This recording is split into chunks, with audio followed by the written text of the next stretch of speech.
अब जैसे आपने फर्नीचर किया था यहाँ पे कैलकुलेशन, कितने का था फर्नीचर? 10,000 का। आपने उसे 1 साल यूज किया तो डेप कितना लगेगा आप पर? 500 रुपए। तो पहले तो आप उसकी डेप की एंट्री करेंगे। तो डेप की एंट्री किस वाउचर में होती है? जर्नल में। बाय में क्या आएगा? डेप। एंटर। कितने रुपए? 500। एंटर। टू में संपत्ति का नाम, ये हो गया। अब आप उसको बेच रहे हैं, नगद बेच रहे हैं, तो किसमें होगी? रिसीट वाउचर में। तो टू में क्या आएगा आपका? फर्नीचर। कितने रुपए का बेच दिया आपने? एंटर। बाय में कैश। आपको कितने का प्रॉफिट हुआ है इस संपत्ति पे? 1,000 रुपए का हुआ है। कैसे पता चला आपको?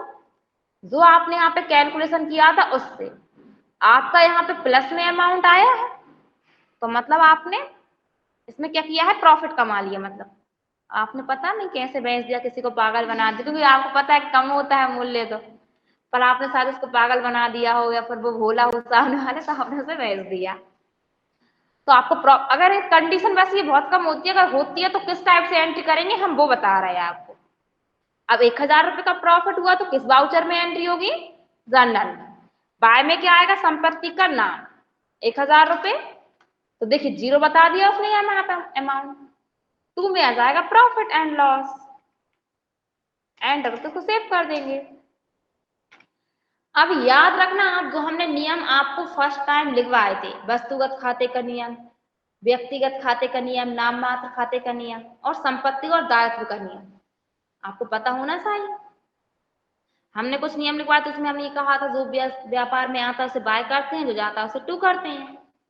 इनकम को टू करेंगे और एक्सपेंसेस को बाय करते हैं। ठीक है। इसके बाद और भी बहुत सारे नियम थे आपके। क्या हुआ? तो आप कर लेंगे इसी टाइप से, बस आपको नियम याद रहेंगे तो फिर आप सारी एंट्री सही सही कर लेते हैं। अब इसमें से कुछ और पूछना है तो वो पूछ लीजिए जो आपको नहीं आया हो अभी तक। कैपिटल की एंट्री आ जाएगी, सेल्स परचेज की एंट्री आ जाएंगी, सेल्स परचेज में उधार वाली एंट्री आ जाएंगी, नगद वाली, discount, invoice, godown, purchase return और सेल्स रिटर्न,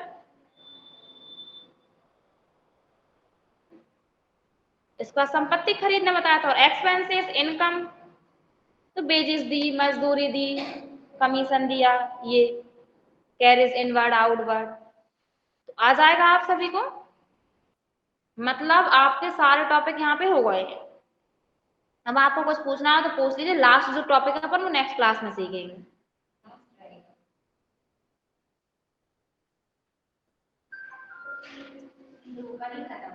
नहीं, अभी तो हमें उसमें और भी थोड़ा बताना है।